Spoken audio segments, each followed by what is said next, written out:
My name is Mateusz Benedyk. I'm a Ph.D. candidate at the University of Wroclaw, and I would like today address the topic of does austerity in Europe equal spending cuts? There's been kind of a strong narrative we can hear in the media that austerity policy hampers economic growth in Europe, especially in peripheral countries, so-called PIGS countries, Portugal, Ireland, Italy, Greece, and Spain. And according to this narrative, austerity policy, that is cutting government spending, how media usually formulates it, lowers nominal spending and therefore leads to deeper recession, and we are getting some kind of downward spiral that has no end, and therefore that we should abandon austerity policy and instead focus on economic growth. And this narrative is rooted in a specific economic theory. So what I want to say first, just quickly look at two competing theories about what is the effect of government spending on the economy, say the Keynesian one and the more Austrian one.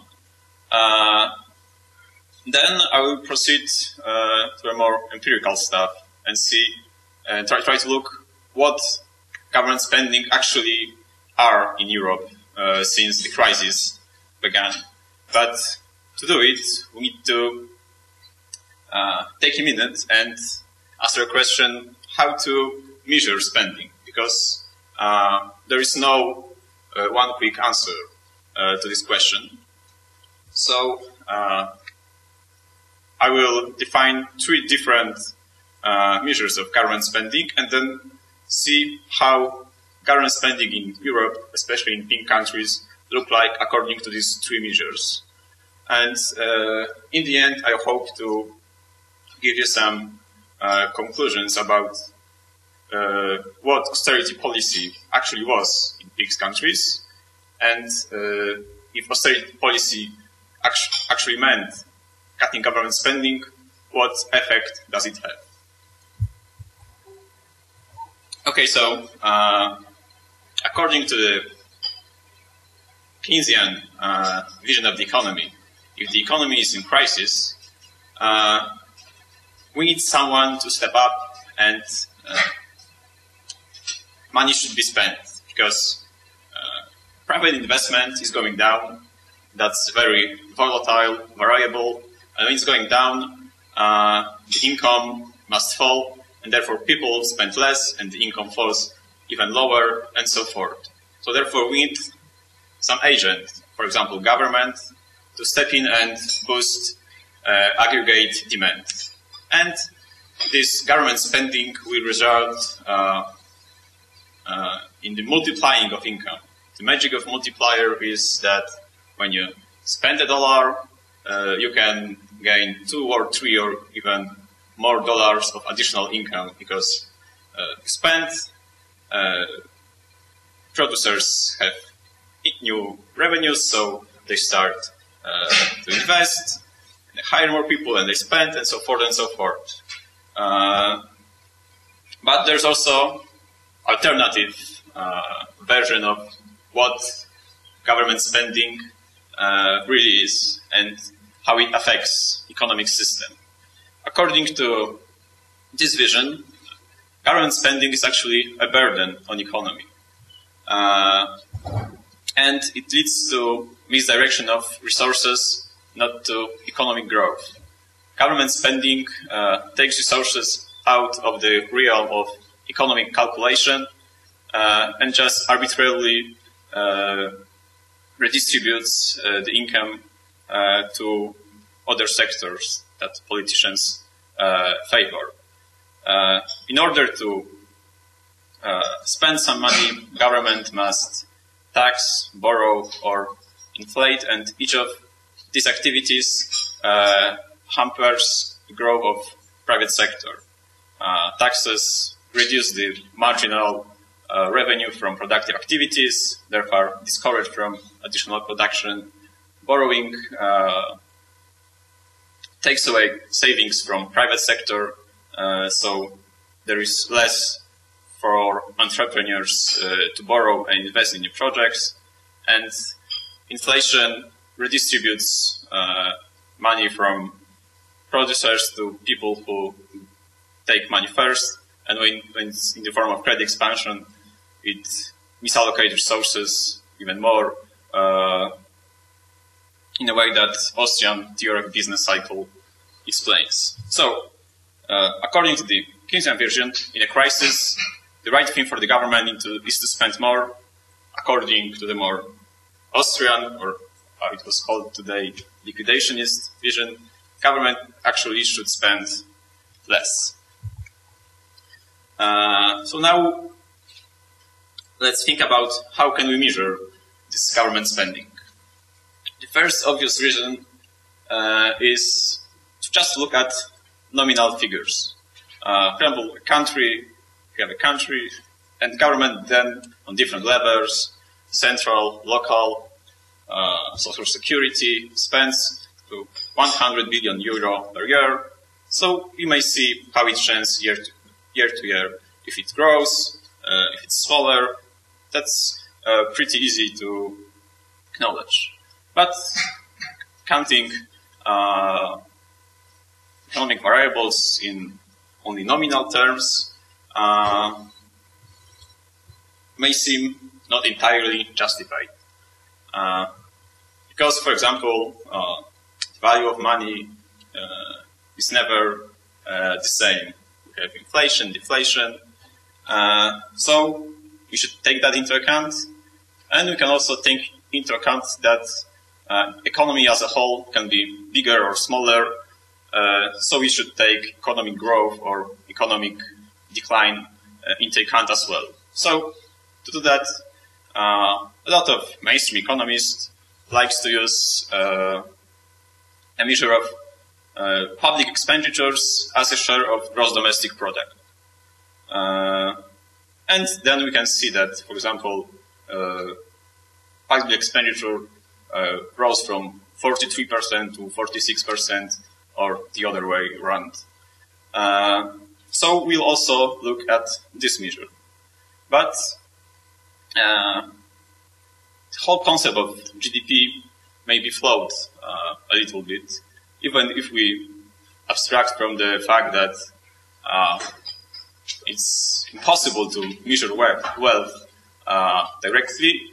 If you would have to produce, let's call, an Austrian measure alternative to GDP, we have some proposals. And mostly there have been two proposals from Austrian circles, one from Murray Rothbard and one from Robert Hicks. And what is their problem? The problem is, should government spending be counted in a measure of welfare? For example, GDP. And even back in the 1940s, when GDP and whole national account statistics were created, there was a lot of discussion about should government spending be counted in national product. And even like the godfather of the national account statistic, Simon Kuznets, was not entirely convinced that they should be counted in GDP. Why not? GDP, you only count the value of final products, and some may say that what governments offer is more intermediate product. It's not final consumption product or final investment. Moreover, it's more important, there are no real prices for government services, since in the realm of government, there's no economic calculation, there are no voluntary transactions, and therefore no voluntary ratios of goods to money we call prices. So we're not really sure what is the price of government services.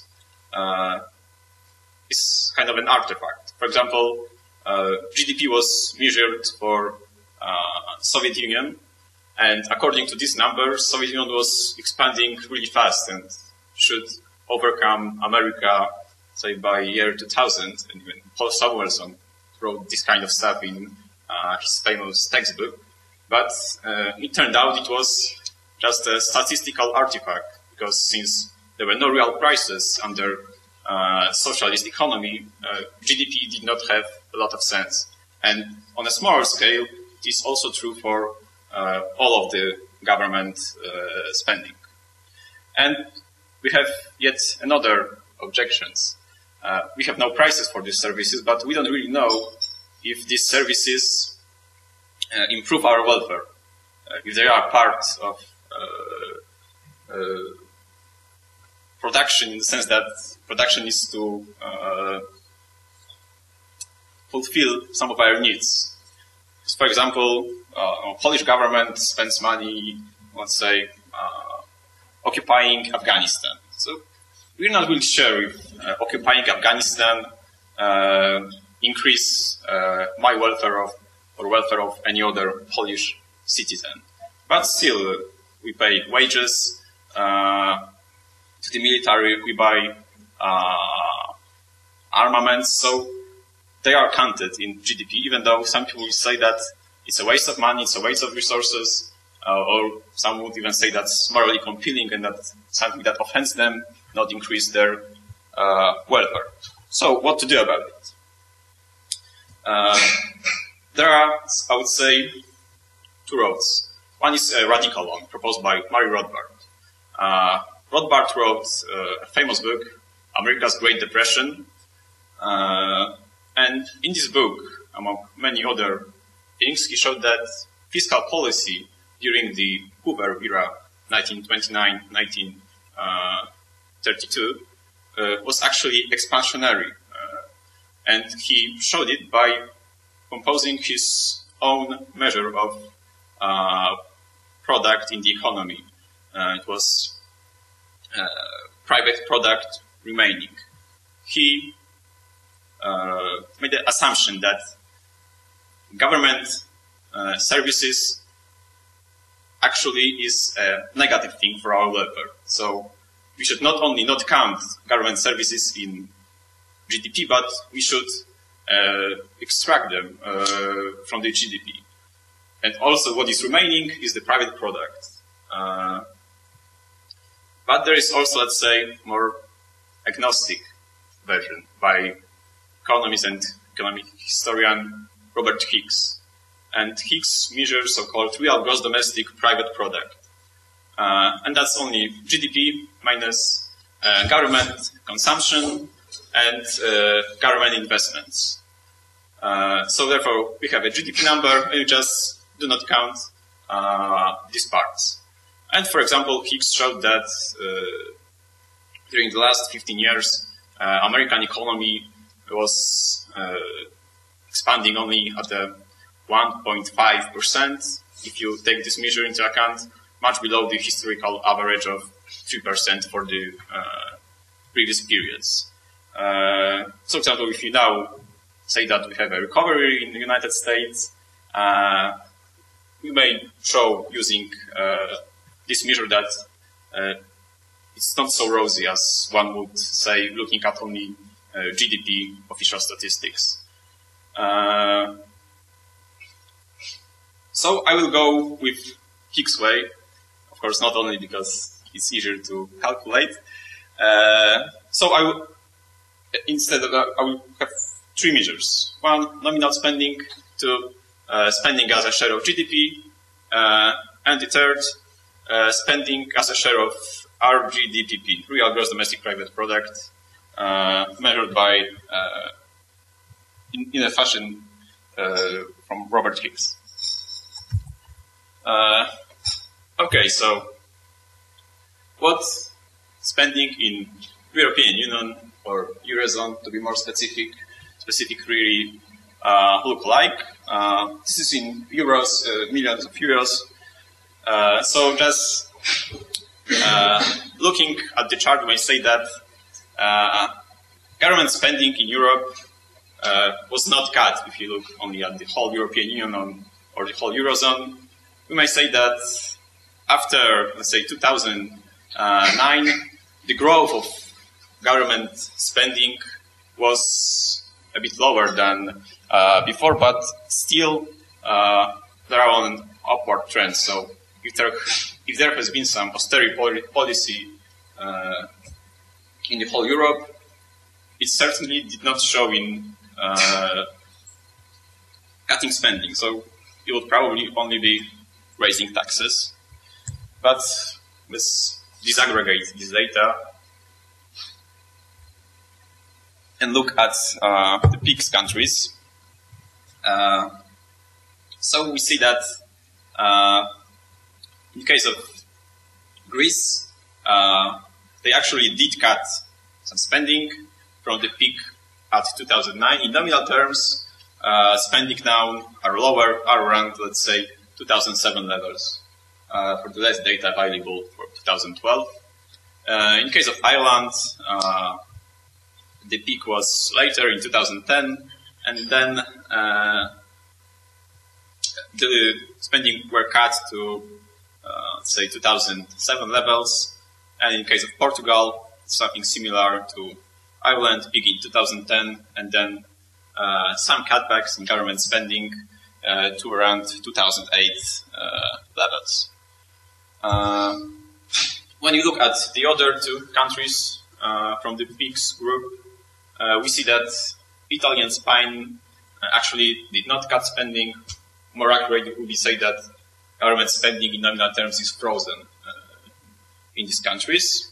But as I said, measuring things only in nominal terms has some disadvantages. So let's proceed to the other measure, spending as a share of gross domestic product.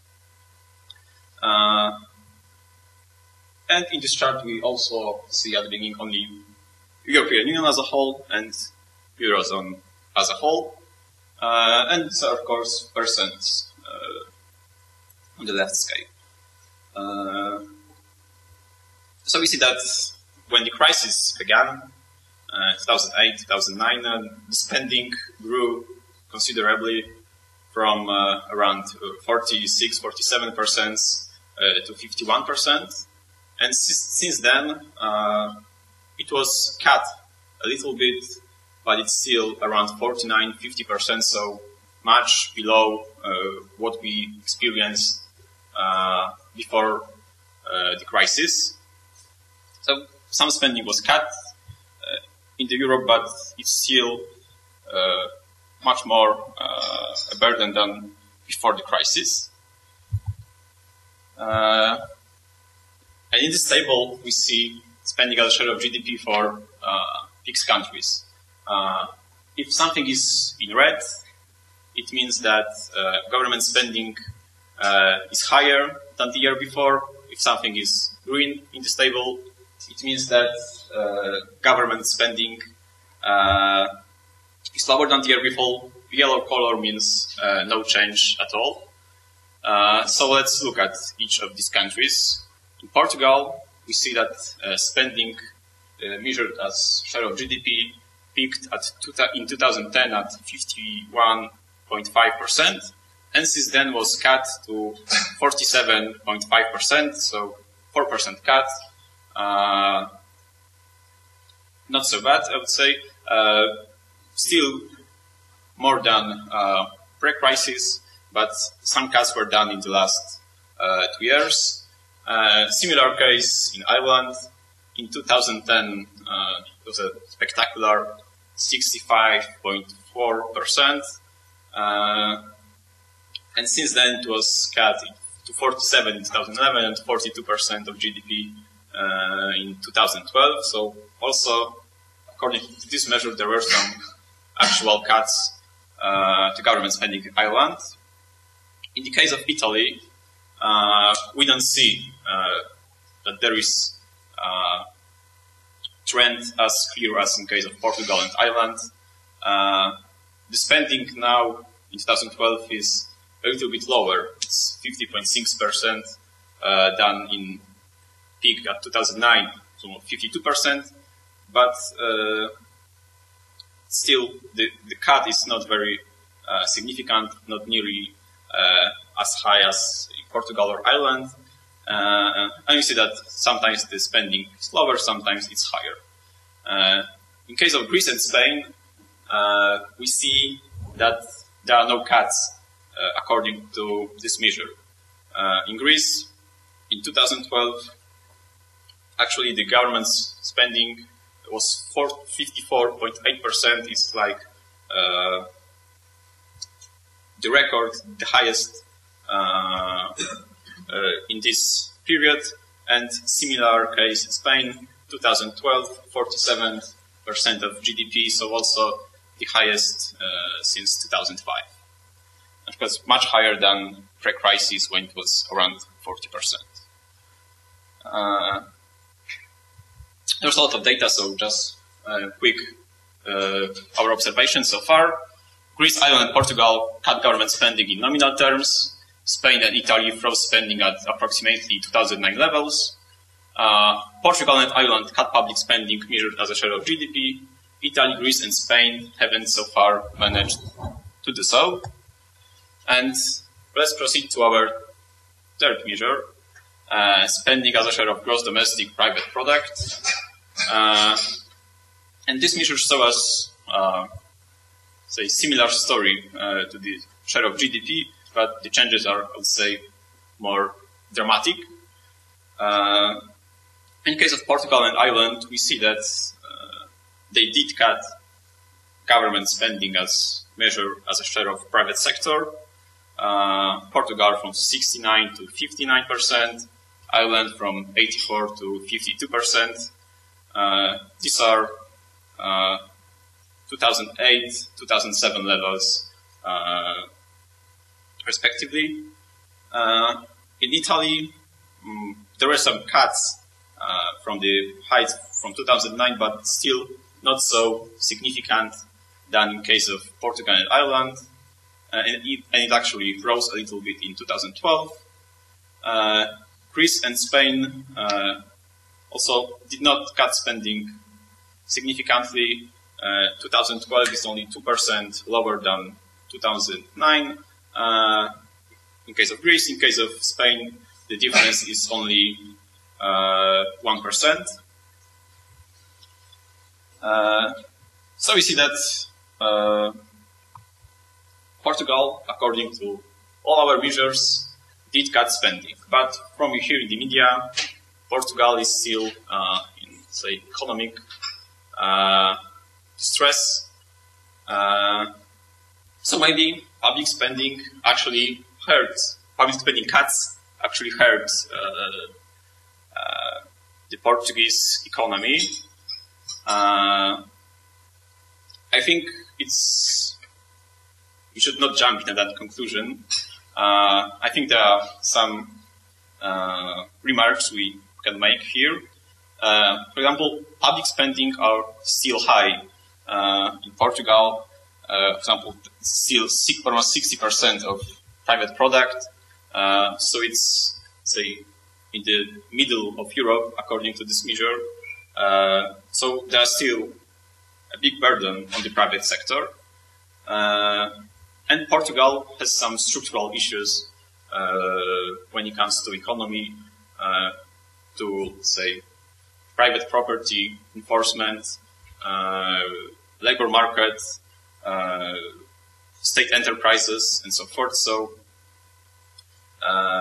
it will explain that even if we give them, let's say, good incentive in the form of public spending cuts, it will probably take a while for Portuguese economy to process it and to give some positive effects. And actually, from the latest data available from the second quarter of 2013, Portugal started growing. On a quarter-to-quarter basis, in quarter two, GDP grew by 1%. On a year-to-year basis, it's still in the recession, but it's like the first quarter-to-quarter growth since many years. So it may be a sign that the economy started to recover. And another sign is that employment grew a little bit in Portugal, even though also in the 2013, the first months, even though Portugal government is still laying off some people. So actually public sector must have hired more people. And we also see that if you measure economic growth in terms of GDP, if you cut public spending, it's like a statistical accountancy thing that you will have a lower GDP growth. But when you look at our Fixian real gross domestic private product measure, it actually grew by 3.5% in years 2009-2012. It's not much, a bit more than 1% a year, but it still shows that GDP numbers may portray the situation as more dire than it really is for the private sector.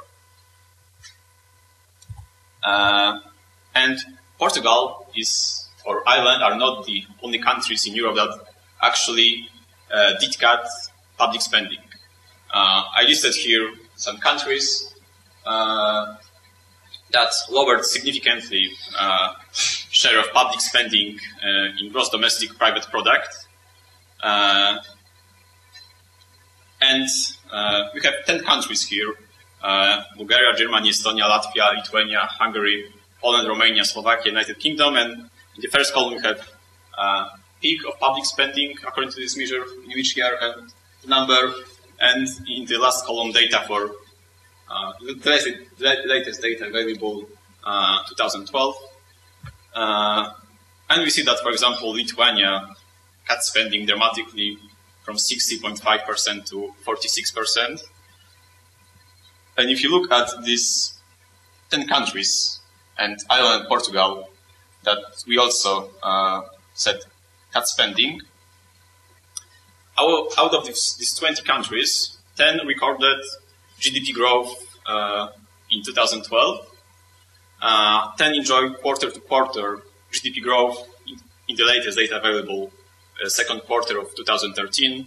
There is no data for Ireland so far, and in Bulgaria it was only 0.1% decline, so not very significant. And 10 enjoyed year-to-year GDP growth when it comes to the last quarter. There is no data for Ireland, and in Portugal, as I indicated, they grew on a quarter-to-quarter basis, but on a year-to-year basis, they are still minus 2%. And we may also see that the countries that have the highest GDP growth now are Latvia and Lithuania. And these countries are exactly the ones that lower the burden of public spending on private economy the most. If you go back to our tables, we see that in the case of Latvia, it's around 12% of our measure was cut. In the case of Lithuania, even 14%. And we see that the spending are quite low, 45-46%, whereas in the United Kingdom or Hungary, it's 63%. Now let's look at a country that did not cut spending significantly. And let's take the case of Netherlands. Netherlands is a country that said to say it's a relatively good economic institution. Private property rights are there enforced. Labor market is quite elastic. And it shows that in the index of economic freedom, they're on 17th place. In doing business index, 31st place. So we're to say below European average. It's a country with a long history of capitalism, stock market, money market, and so forth. They have a lot of capital accumulated, a lot of savings, so they should handle the recession pretty well. from looking only at this data. But if you look how did public spending in Netherlands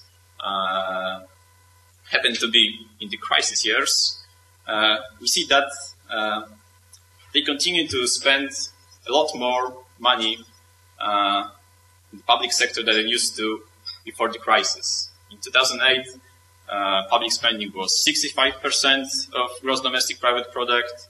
Now it's still 74%, only a little bit lower than 2009 peak of 76%. And this country, for the last 7 quarters, is exactly in a recession.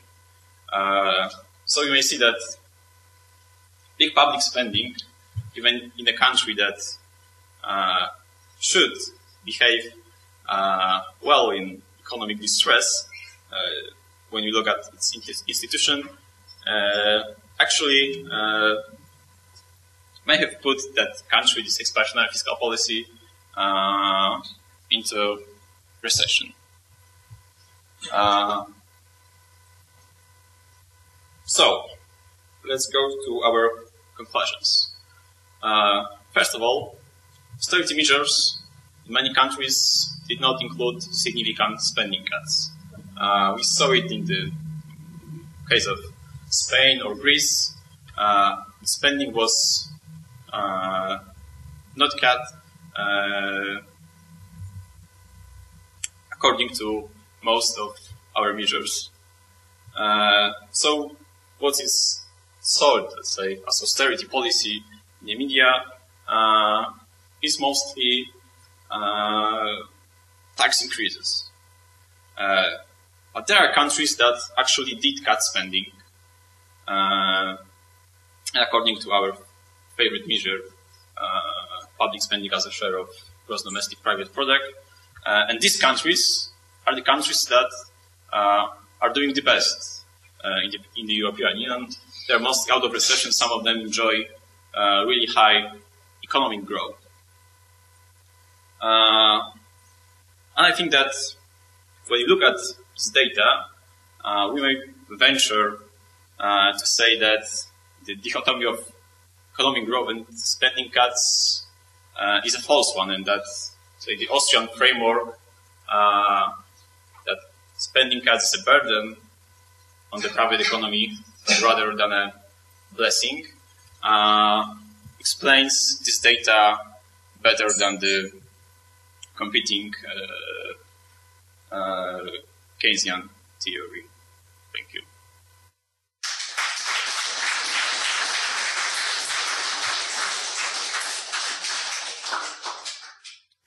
Any comments or questions? Yes. Did you ever look at the composition of government spending and the difference between investment and consumption spending? Because if you wanted to take it one step further, when you look at Spain and the fact that it's had more or less steady nominal government spending throughout this recession, let's say, neither increasing nor decreasing, the composition of the spending has changed quite a bit, and in particular, social transfer payments have gone up through the roof with everybody on unemployment, things like that. And they've made pretty drastic cuts to things like education, let's say. So they're reallocating their spending. And if you think about cuts to education, which is probably more or less malinvestment on the side of the Spanish government, to just doing a straight up transfer payment to somebody else, it's still government spending, but at least that's just income that somebody's spending privately after the fact, so it's probably less damaging in a way. So I think there's a possibility to take the analysis one step further to look at the actual composition and makeup of government spending instead of just treating it all as equal. Okay, but even if you take, say, even transfer payments do not count in GDP, so they're already excluded. Yeah, I'm not saying as part of the analysis that you have, but just to look at it within the fact that if you're looking at nominal figures, there is a pretty big difference of what's going on within that, within the overall government spending. Yeah, I see what you mean, okay. Yeah, but it's possible that it's less damaging, but I'm not really convinced that we are able to say it. Yes, you still need to tax someone to do it, or and this social transfer also have negative consequences. So yes, discourage people from looking for work or something like that.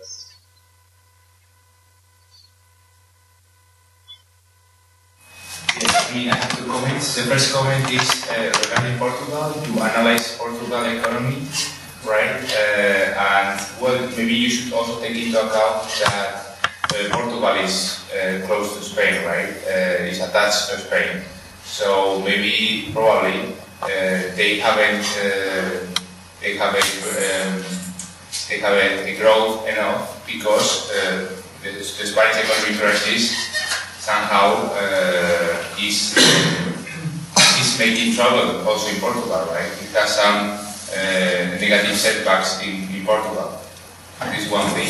And the second thing is regarding I think excluding the public expenditure from the GDP, I think is not totally fair.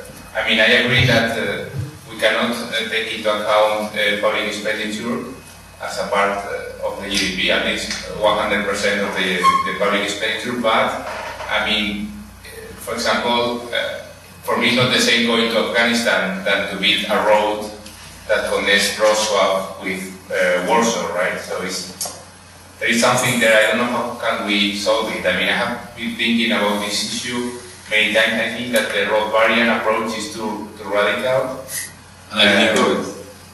Yeah, and I don't know, because it's not the same to make a road or to make a school or a hospital than to, I don't know, for example, I don't know, do a war or whatever. So. Yeah, but still, even if you've told yesterday about building roads to every small town. Again, it's not the same to do a highway which is going to be empty than to do a highway between two big cities. Yeah, but still, if you have the economic calculation.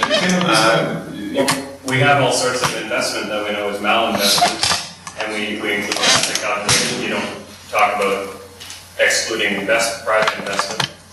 And malinvestment is just like mal-government spending. Yeah, but sure, there are malinvestment exposed, and when someone was doing the transactions that are accounted in GDP, that they were thinking they're doing something right. So I don't think we're now able. Well, what's the difference between including private investment on a home that doesn't even get finished and including government expenditure on a road that gets used? This way we could no, do not count private product at all if we go along these lines. But you know, if we have money investments, later investments will be lower, and it will occur, let's say, a year later or 2 years later in the data. Yes, lower than the year before, so we'll see it as a recession. So I think partly it will show in data. When it comes to government spending, there's no such feedback, I would say. Well, the only difference is voluntarily. I mean, you cannot measure the satisfaction that brings a private investment.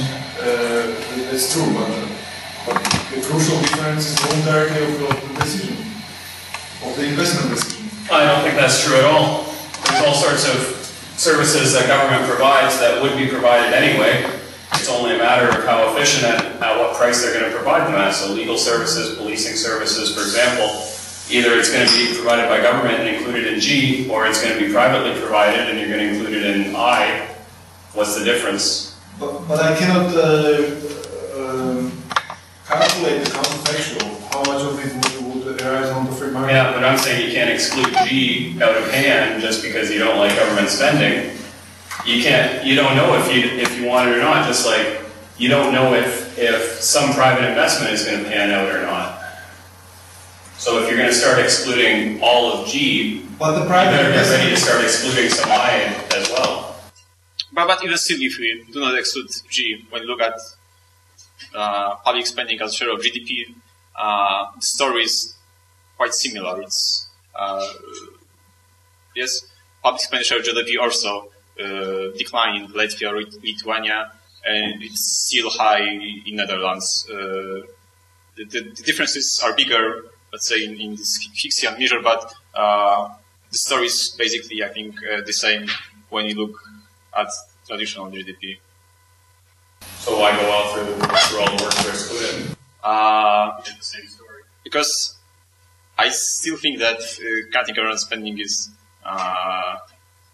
pointless, unscientific. I would say we have no reason to count it, since there are no prices. It's like measuring GDP for Soviet Union, really. I think it depends on what you want to use the figure for. And maybe GDP is not the best figure to use in all instances. So if you want to come up with a figure for private income, fantastic. But I don't think that you can make a blanket statement of excluding. You can't make a blanket general argument for excluding all government expenditure because you think it's not desired or not wanted, or you can't make a welfare statement about it and not start looking at the other components of private GDP and doing the same thing. Yes, but I can calculate. There is a calculation in the private part of the economy, and I know that government, in order to spend, has to do something that hampers private production, and that's not the case in the private sector.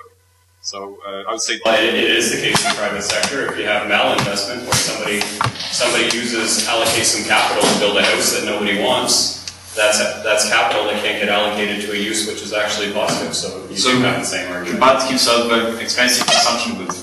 That's his problem. Yeah. Okay, so just a quick comment on this discussion. I guess that the problem is that a GDP was first conceptualized as a measure of nominal spending and not a measure of real wealth. So if we look at the GDP purely from a monetary perspective, then it doesn't really matter spending amount. We look at nominal aggregate spending. But then if we want to measure, when we want to say GDP is a good measure of real wealth, then this is another story. Okay, but so if what it is supposed to measure nominal spending, why extract all the intermediary goods? Of course, it exactly shows that it was invented to show the wealth. Not really. I guess the theory is that it is spending on final goods that determines the supply of final goods in the next period. So if, let's say, spending on old paintings, this is an example that William Jäger gives. If there is a very high increase in a demand for old paintings and their prices rise dramatically, it will not lead to an increase in the supply of old paintings because all the painters are already dead. So this is why we only focus on final goods, and this is also why. No, I think that's something different because the first time this painting is sold, it is counted in GDP. Well, you only reselling. You don't count reselling it. That's okay. But what about all the capital goods that were before the painting? I don't think I can propose. I mean, I know that the painting will be probably counted when the painting was actually painted, so let's say 17th century, right? But I guess the problem with including all all products in GDP is that generally, when there is an increase for used goods, this will not induce an additional supply, increased supply in the next period. This is at least the theory that calculations of GDP are based on. So this is why we only count final goods, final new goods. But of course I do agree that this measure of nominal spending is incorrect. It should be that all goods that are spent in a given period of time are counted. But this is the critique you mentioned. I don't think it's a good one. I really cannot agree with you. If you have intermediate goods that are not counted in GDP, yes, only these investment goods that, unless I buy a hammer, it will not transfer to something else. It's, let's say, it's a final good even if I use it in production process.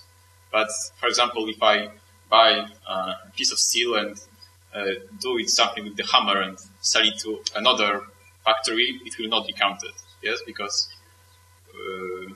national account statisticians say it's double counting the same. If GDP was supposed to measure nominal spending, it would have to increase all of them. Only if you want to measure the output, and that's what GDP is all about, the output, and that's supposed to transfer into wealth in a given period of time. That's why you have to exclude intermediate goods. Okay, there's something that's missing in this picture that you described, because we are focused only on public expenditure and we compare it with GDP. But don't you think that the most important question is how do we finance the public expenditure in the years of recession? Do we raise taxes or do we make a bigger deficit and bigger public debt? And this proportion between raising taxes and making new public debt, maybe it is connected with this burden on private sector, and maybe it make some space for development, or make it impossible to develop the economy after the recession.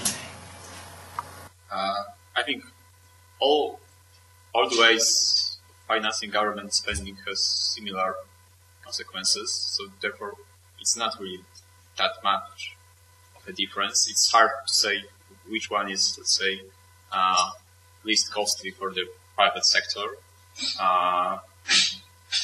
And I think it's like in the political process, it's like the spending part that determines the rest. Yes, we have spending, and then we think about how to finance it. I think that's more how it works. To build off that, is this a paper that you have? No. Okay, That's the presentation. It's good. It's not bad. It's really good. It's just that you need to start by specifying what you're trying to design this measure for. So GDP, if you want it for a measure that's going to be total income in the economy, that's something different than saying you want to come up with a figure that talks about the ability of government to borrow, or the ability of the private sector to keep producing, even under the burden of a growing government. So yours, if you phrase the argument that you have, there's a lot of merit to it, of using these figures, in the sense if you're looking at austerity and you're trying to figure out how maxed out is the government getting, how small is the private sector that's going to get taxed to pay for this growing government. If you're comparing those two sectors, then this is really relevant, right? But the criticisms that I leveled before are more aimed at using a figure like this as a measure of income, let's say, in the economy or something like that. So what I'm saying is what you've done is good. It's just, it seems to me you need to start from identifying what you're trying to do, why you want this figure, and that then you end up with different figures potentially that you want to develop. I think the thing was that I wanted just to do something that, say, mainstream economists would do. So this first measure, and the third one, the one to say that the burden on the private sector, I think that's the best way to show it. And that. Well, it's a nice way. It's incredibly relevant when you use it in the sense of looking at European countries, a cross-section during the recession, and look at the dwindling ability of the private sector to keep financing these growing public sectors, and how cuts to the public sector are allowing the private sector to recover. So that's where it's really useful, right? Yeah, that's quite a narrow use instead of a broad, income figure. Yeah, that's supposed to be the point, I think.